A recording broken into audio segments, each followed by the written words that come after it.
To movers and shakers. एक research से पता चला है कि हमारे इंडियन क्रिकेट टीम को भूलने की बीमारी हो गई है। खास तौर पे अजहर, कुंबले और कामली पर इस बीमारी का असर कुछ ज्यादा ही हुआ। फॉर एग्जाम्पल अपने अजहर भाई पिछले 2 साल से कह रहे हैं मेरे अंदर अभी भी 2 साल क्रिकेट और बाकी है। ऐसा लगता है अजहर भाई अब बैटिंग के साथ साथ पिछले 2 साल से कैलेंडर देखना भी भूल गए। कुंबले साहब तो बेचारे स्पिन बॉलिंग ही भूल गए, अब तो वो फास्ट बॉलिंग करने लगे। इसी चक्कर में मोंगिया को हेलमेट तक लगाना पड़ता है। हमने सुना है फिलहाल कुंबले के घर वाले उनको उनकी स्पिन बॉलिंग के वीडियो टेप्स दिखा रहे हैं। पर इस बीमारी के सबसे ज्यादा शिकार हुए हैं कामली साहब। पिच पे जाते हैं, अंपायर को देख के मुस्कुराते हैं, फिर बल्ले से पिच को सही करते हैं। इतने में अंपायर कहता है कामली साहब पिच ठीक हो गई, अब आप कुछ कीजिए। पर तब तक कामली बेचारे यही भूल जाते हैं कि वो पिच पर आए क्यों।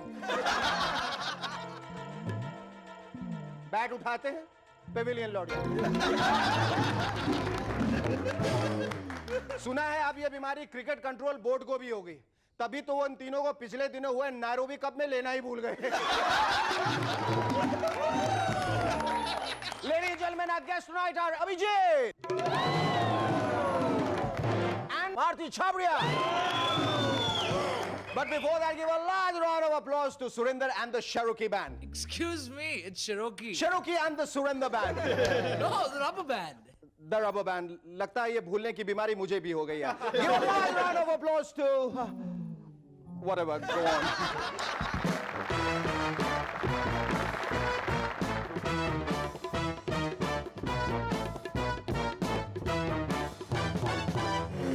समाजवादी पार्टी की फूलन देवी का कहना है कि आने वाले दिनों में वो मिर्जापुर को स्वर्ग बना देंगी।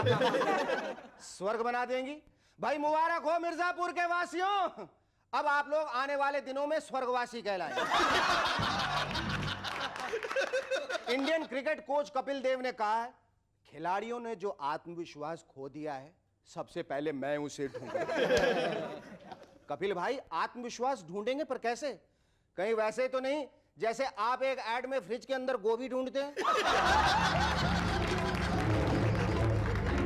कांग्रेस पार्टी के लीडर्स आजकल अपने स्लोगन्स दिन ब दिन चेंज कर रहे हैं। जैसे इलेक्शन शुरू होने से पहले कह रहे थे सोनिया लाओ कांग्रेस बचाओ, सोनिया लाओ कांग्रेस बचाओ। पर जब उन्होंने इलेक्शन में सोनिया जी की पोजीशन देखी तो बोले प्रियंका लाओ सोनिया बचाओ। फिल्म एक्ट्रेस करिश्मा कपूर ने कहा है, मैं अब अच्छी एक्टिंग करने लगी हूं क्योंकि जब से मैंने बीवी नंबर 1 की है तब से मेरे पास हाउसवाइफ के खत आने लगे हैं। इसका मतलब करिश्मा जी जिसके पास खत आते हैं वो अच्छी एक्टिंग करने लगते हैं। खत तो मेरे पास भी आते हैं, इसका मतलब मैं भी अच्छी एक्टिंग करता हूं। इसीलिए मेरी आप लोगों से गुजारिश है, मुझे और ज्यादा से ज्यादा खत लिखिए, मैं और अच्छी एक्टिंग करना चाहता हूं। शत्रुघ्न सिन्हा जी ने कहा, देखिएगा इस बार हम लोग पार्लियामेंट के अंदर 2 मिनट में सरकार बना 2 मिनट। शत्रु भाई आप लोग इस बार पार्लियामेंट में सरकार बनाने जा रहे हैं या फिर नूडल्स? पिछले दिनों देवानंद साहब ने कहा कि उनके आने वाली फिल्म सेंसर बोर्ड को बहुत खुश करेगी। इसका मतलब सेंसर बोर्ड को अच्छी लगेगी। इसका मतलब देव साहब फिर कोई पब्लिक को बोर करने का आइटम तैयार कर। अमेरिकन डॉक्टर्स ने क्लिंटन साहब को सलाह दी है कि वो बिल्कुल कम बोलें। सुना है डॉक्टर्स की यह बात क्लिंटन साहब ने फौरन मान ली और उन्होंने फिर से इशारे करना शुरू कर दिए।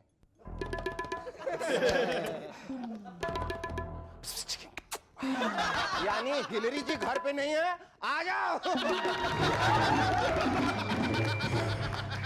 फ्लोरिडा यूनिवर्सिटी के प्रोफेसर जेनी बटलर साहब का कहना है, मच्छर आदमी को काटने नहीं बल्कि उसके अंदर का विटामिन बी और सी पीने आते हैं। भाई क्या कहने बटलर साहब, नहीं बात है। लेकिन हमारे यहाँ के मच्छर तो विटामिन ए से लेके विटामिन जेड तक पी जाते हैं। और उनकी हिमाकत देखिए, बाद में आके कान में कहते हैं, कम वक्त मजा नहीं आया, फल कम खाता है क्या? फ्रूट्स खाया कर अच्छे अच्छे। वो वर्ल्ड रिकॉर्ड बनाने वाले स्प्रिंटर जॉनसन साहब का कहना है जब से उन्होंने गोल्डन शूज पहने तब से वो अच्छा दौड़ने लगे। ये शूज उन्हें उनकी सरकार ने दिए जिसकी कीमत 15,000 रुपए। 15,000 रुपए का जूता सिर्फ दौड़ने के लिए। ये बात सुन के हमारे देश के एक एथलीट ने बहुत ही निराश होकर कहा, यार अब तो मैं कभी रिकॉर्ड ही नहीं तोड़ पाऊंगा। जॉनसन साहब, इसी तरह हम भी सरकार से गोल्डन शूज मिलने के इंतजार में बैठे रहे तो हमारे ग्रैंडसन भी कभी रिकॉर्ड नहीं तोड़ पाएंगे। सुना है सोनिया जी अपने पर्सनल हेलीकॉप्टर के पायलट को डबल सैलरी यानी कि दुगनी तनख्वाह देती। इसकी दो वजह है। पहली तो यह कि वो उनका हेलीकॉप्टर चलाता है, दूसरी ये है कि हेलीकॉप्टर चलाते वक्त उनके हिंदी भाषण में करेक्शन भी करता रहता है। डीएसपी के सुप्रीमो कांशीराम जी ने कहा है, मैं अभी से अगले साल होने वाले इलेक्शन की तैयारी कर रहा हूं। यह सुनते ही यूपी की एक मां ने अपने बेटे से कहा, देख कांशीराम जी से सबक ले, अभी से अगले इलेक्शन की तैयारी कर रहे हैं। गधा कहीं का। कांशीराम जी नहीं, तू बार बार फेल होता रहता है। एक हफ्ते बाद तेरा एग्जाम है और कोई तैयारी नहीं। जा कांशीराम जी की तरह अगले एग्जाम्स की तैयारी कर। क्रिकेट कंट्रोल बोर्ड ने कहा है कि आने वाले समय में इंडियन टीम की कप्तानी उसी खिलाड़ी को दी जाएगी जो यंग होने के साथ साथ मैन मैनेजमेंट की भी क्वालिटीज रखता होगा।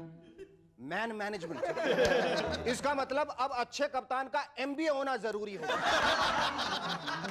पर यंग क्यों? अच्छा, शायद बोर्ड को यह भी डर है कि कहीं इस चक्कर में अजहर भाई एमबीए ना कर डाले।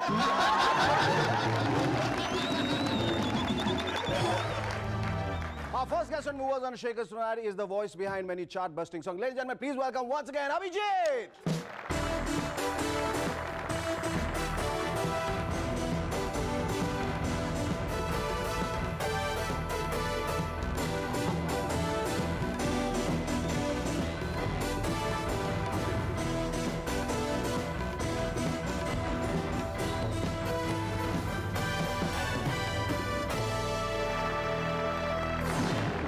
अभी थैंक यू वेरी मच, दोबारा आने का बहुत बहुत शुक्रिया। ये बताओ, जो पिछली दफा आए थे और अब तक इस गरीबी में कितना सुधार आया है यहाँ? सुधार ये आया कि पिछली बार और अब की बार में कोई फर्क नहीं। पिछली बार इलेक्शन नहीं था, हाँ। कुर्सी मिल गई थी। अब की बार इलेक्शन होने के बाद भी फिर से कुर्सी मिल गया हमें। क्या बात है। किस्सा कुर्सी का। तुम्हारी जिंदगी में तब से अब तक कितना बदलाव आया? प्रोफेशनली, पर्सनली बाद में पूछूंगा। प्रोफेशनली मैं पहले कुली नंबर 1 था, अब अनाड़ी नंबर 1 अनाड़ी नंबर 1 हो गया था। हाँ। अब मैं बादशाह हूँ। वाह क्या बात, बादशाह। ये जो बादशाह से मुझे याद आया कि शाहरुख खान के साथ जो तुम्हारी केमिस्ट्री है, हाँ। वो बहुत गजब की। मतलब जितने गाने तुमने शाहरुख के लिए गाए वो खास तौर पे बहुत ज्यादा पॉपुलर हुए हैं, बहुत ज्यादा लोगों ने सराहा उसे। इसके पीछे, इस केमिस्ट्री के पीछे, इस समीकरण के पीछे क्या राज है? पीछे क्यों, सामने का राज है। अब वो तो तुम भी अच्छे तरह जानते हो। अच्छा, खुद के जोक पे कितना हंसता है।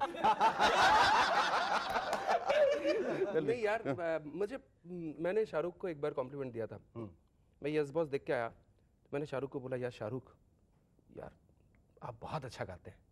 आप समझ गया ना? हाँ। मैं कॉम्प्लीमेंट मेरे लिए था। ऐसा लगा शाहरुख खान गा रहा है। बिल्कुल। पर जब तुम उसके लिए गाते हो तो खास उसको नजर में रख के गाते हो, और दूसरों के लिए जब गाते हो बोलता हूँ, you are also an actor, you are a great artist. Shahrukh हो, गोविंदा हो, आमिर, हम जब उसके लिए गाते हैं हम लोग सोच के नहीं गाते। They are really great, that's why he Shahrukh Khan. हम जैसा गाते हैं, जैसे जो भी चाहूं, जब आप देखो उसके गले का नस आपको दिखेगा, नर्व दिखता है। बिल्कुल ऐसा लगता है वो गा रहा है। सही बात। It is totally, I am telling you, हमारे कंट्रीब्यूशन से ज्यादा उनका कंट्रीब्यूशन। और क्या हो रहा है? तुमने बीच में एक एल्बम भी निकाली थी, क्यों निकाली थी? इतने सक्सेसफुल हो, अच्छा खासा गा रहे हो, सब लोग पीछे रह गए, फिर क्या जरूरत क्या थी? निकाली थी, वापस अंदर कर देता हूँ। और तुमने कुछ इंटरव्यू वगैरह में कहा कि काश मैंने उस एल्बम में काम नहीं किया होता, तो फिर तुमने किया क्यों था? वो गलती तो हर एक इंसान करता है। गलती तो हर एक हो गई, गलती को। तो मेरी पहली बार गलती हुई। इतनी सारी जो फिल्में कर रहे हो, तुम्हारे लिए क्या हर गाना एक समान होता है, बराबर होता है, या किसी गाने में तुम्हें खास मेहनत करनी पड़ती है और तुम्हारे दिल के वो ज्यादा करीब हो जाता है? एक तो क्या शेखर, मैं मतलब इतने गाने नहीं गा रहा हूँ, वेरी फ्रैंक। मैं हमेशा बड़ा चूजी होता हूँ अबाउट बैनर्स एंड किसके लिए गा रहा हूँ, हीरो कौन है, म्यूजिक डायरेक्टर कौन है। और जो स्टेज शोज करते हो उसमें किस किस्म का रिएक्शन लोगों का रहता है और किस किस्म की फरमाइश रहती है? फरमाइश अपने गानों की, जैसे जब तक मैं शुरू करता हूँ किसी और गाने, जैसे मैं फरेब से तेरी आंखें झुकी जी गा रहा हूँ, तो शुरू से ही यस बॉस चिल्लाना शुरू हो जाते हैं। अभी मैं जैसे यस बॉस करता हूँ, अभी बादशाह चिल्लाना शुरू हो जाते हैं। थोड़े दिन बाद वो दिल लगी शुरू हो जाएंगे या खूबसूरत शुरू हो जाएंगे। तो ये होता है। ये और मैं हमेशा लास्ट वही सब गाने लास्ट में गाता हूँ। ओले ओले एट लास्ट, सबसे लास्ट में ओले ओले गाऊं, मतलब प्रोग्राम खत्म। प्रोग्राम खत्म। तो अब बिल्कुल गा दो, मतलब तो सबसे लो।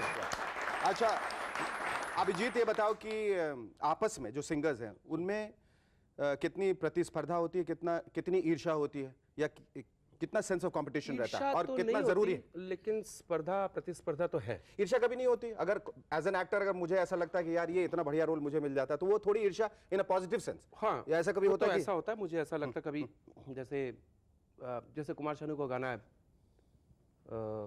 जब कोई बात बिगड़ जाए, तो वो गाना शानू ने बहुत अच्छा गाया। मुझे मिलता तो मैं भी उतना ही अच्छा गाता। इसका मतलब ही नहीं कि शानू ने गाया यार मैं अच्छा नहीं, हाँ, he really sang it very well, और मुझे मिलता मैं भी उतना अच्छा गाता था। बहुत मैं ये नहीं बताता उससे अच्छा गाता नहीं, हो सकता 19 गाता था, लेकिन बहुत अच्छा गाता था। Abhijeet, you have the best collection of jokes. कोई सुना दो आज, जिस पे हम दोनों हंसे आज। मेरे मौसा जी को हिंदी नहीं आती, वो एयरपोर्ट में उतरे और टैक्सी वाले थे, उनको अब हिंदी आती नहीं किसी तरह, टैक्सी वाले को, ए टैक्सी वाली, बैठ गए टैक्सी में, चलेगी, जा रही है। अब वो टैक्सी में जा रहे हैं, अभी घर आ गया। उनको मालूम है कि अभिजीत मेरा भांजा है, भतीजा, जो भी फूफा जी है, तो इधर ही रहता है। उनको बिल्डिंग वाले, ए तुम इधर से राइट लेगी, वो भी अपना पहुंचो, चलो जी राइट लो, जा रहे हैं, ए लेफ्ट लेगा, ले लिया। अब उन्होंने देखा बिल्डिंग अब उतरने की हिंदी नहीं मालूम उन्हें, उतरने की हिंदी वाले एकदम से, अब उतरना होगा तो पीछे खड़ो के टैक्सी वाले के ऊपर की गाल किया, हम इधर ही गिरेगा। अच्छा मेरी मम्मी फोन पे उठाती अभी कभी फोन आता है, मुझे याद है पंचमदा जब जिंदा थे, मैं पहली बार उनके साथ गाया था, तो पंचमदा बोलते हैं देखो यार आपके घर पे फोन किया था, फिर मैंने रख दिया रॉन्ग नंबर सोच के। क्या हुआ था, उन्होंने फोन किया था, मम्मी ने उठाया, हेलो, वहां से पंचमदा, अभिजीत है, अभिजीत नहाती, उसके बाद गाना करने जाएगी, तो पंचमदा ने सोचा कोई फीमेल सिंगर होगी, रख दे। ये अभिजीत ने शायद सेक्स चेंज करा लिया है, शायद जरूरत पड़े। हाँ, आगे के जिस तरह से तुम गा रहे हो, जितने गाने तुम्हारे कामयाब हो रहे हैं, मेरे ख्याल से आगे लड़कियों के गाने में वो तुम गाओगे। Thank you so much Abhijeet, it was lovely talking. Abhijeet तुम्हारे पीछे लोग पड़ जाते हैं। Thanks. Our second guest from Movers and Shakers tonight is yet another achiever from the world of modeling. Still in her second year in a junior college, she has already done a sizable number of ad films and hopes to be a big movie star someday. Ladies and gentlemen, please welcome Aarti Chhabria.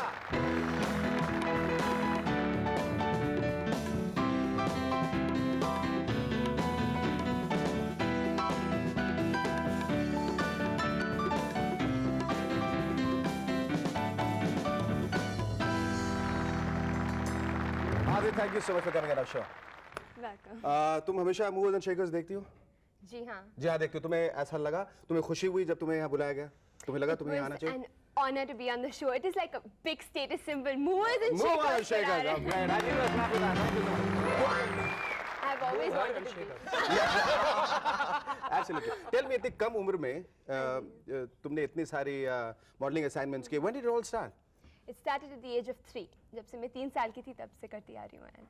But अब 3 साल में तुमने खुद decision लिया, किसी ने तुम्हें बताया या? नहीं, it's a very long story. मेरी मम्मी Cut it ने. short and tell us fast. Okay, Like an ad my- film. 30 second. My mom basically just distributed one snap, which was probably Xeroxed, you know, and sent over to different agencies, and I kept getting calls, and here I am. And here you are, and I believe you are very ambitious. You want to make it as an actress. Definitely. No, क्या वजह क्या है जो तुम actress बनना चाहती हो? Because acting is a passion. I love acting. I love expressing, emoting, everything to do with acting. आरती ये बताओ कि फिल्म इंडस्ट्री में आने से पहले तुमको बहुत सारी सलाह मिली होगी लोगों से, बहुत सारा मशवरा जिसको कहते हैं सजेशंस कि ये मत करो, वो मत करो, इससे मत मिलना, बहुत खराब लोग हैं। तुमने सोचा है कि तुम उन सब चीज़ों से कैसे डील करोगी? I'm a brave girl, and with my parents' support, I can do anything. I believe that you do a wonderful takeoff on Juhi Chawla, that you can mimic her very well. Also, I believe that you can mimic me very well. So hear me out carefully and repeat it ad verbatim. Your time starts now. That's your camera. Don't go away with this. Back in a moment. Chat some more with Aarti Chhabria. Don't go away. We'll back in a moment to chat some more with Aarti Chhabria. Yes, Aarti, we are ready. You are Juhi Chawla, and I'm still Shakers. I mean, I wish I was Amir, but But let me pretend that I'm Amir. Shekhar, I hate you.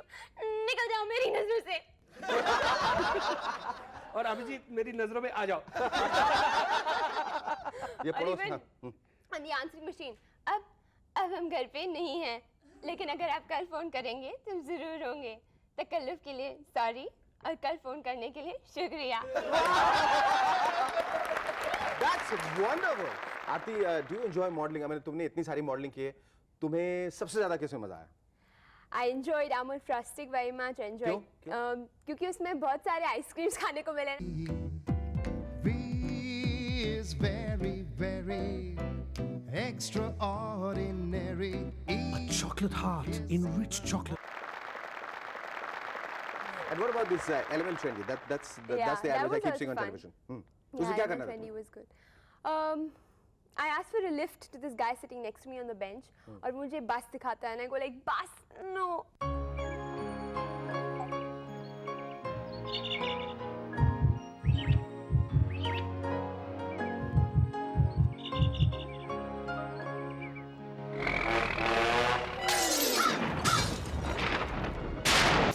अपना लो जोश आजादी का. और parents का कितना support रहा तुम्हें? बहुत. I think they're the best parents in the world. I thank God for that. And They have always supported me in everything that I've done, and that is why I am here today. That's wonderful. And here's hoping that. Not to forget my grandparents Okay, we'll clap again to your grandparents, and I think. and my brother. Okay. And your brother will clap once again. And we do sincerely hope that all this support grows and the affection grows and the love grows and you make a damn success out of your career. Thank you so Thank much. you. It was lovely talking to you.